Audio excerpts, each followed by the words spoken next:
Alright, well, here we have some cuttings that my dad did, and he's got a pretty cool system actually what he's doing here.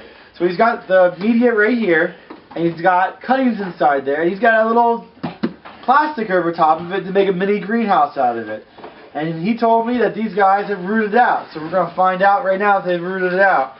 And if they rooted out, we're going to transplant them into another smaller container. So these were green giants. My dad said he did the cuttings of them about a month ago. So we'll go over it, and I don't want to pull up the roots, damaged roots, so we pop them from the bottom to try and avoid from damaging roots. But he's right, there is some roots growing in these guys. You can see the root right there. That's a root from it. That's pretty cool. That's about what you should see in about a month of time.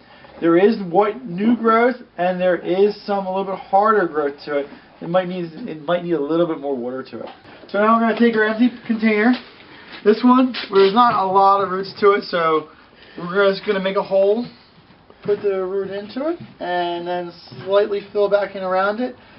It is very important that we do not damage the root when we do this. We just want to be very, very, very gentle when we transplant it.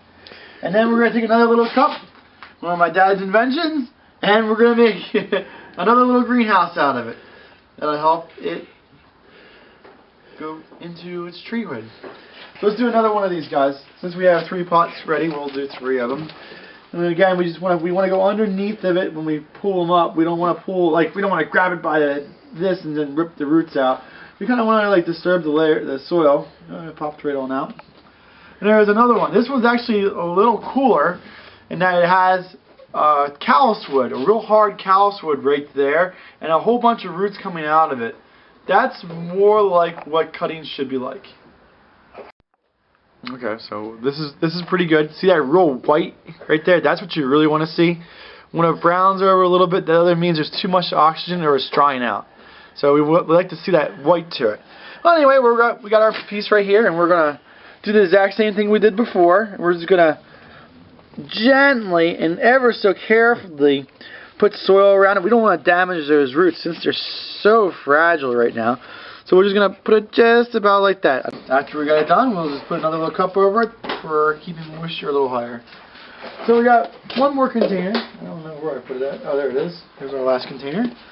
So we'll do one more, and this guy here is by himself, so we're going to go after that guy.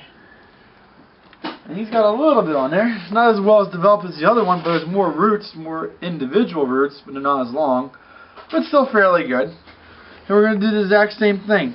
Now sometimes you'll have so many roots on it that you can't just plop it in there. Sometimes you'll have to dump half of it out, put the plant in there, and then slowly put the soil around it.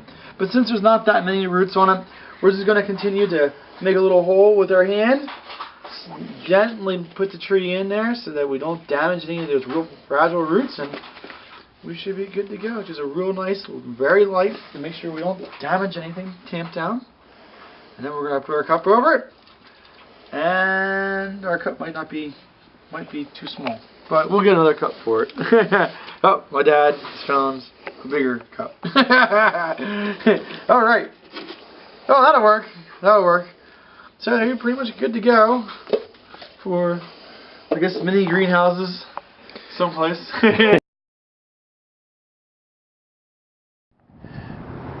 These green giants were planted at the same time that these Norway spruces were planted in the same field. And this gives you an idea how much faster the green giant grows than the Norway spruce. Norways grow very well, but the green giant outperforms it by about a factor of 25%. It grows a lot faster. The Norway is a nice tree because it is deer resistant, and these have been well trimmed to be pyramidal in shape. This is Highland Hill Farm on Route 313 in Fountainville, PA. When your house is real close to a major highway, you will want the green giants. So call us at Highland Hill Farm for your green giant needs at 215-651-8329.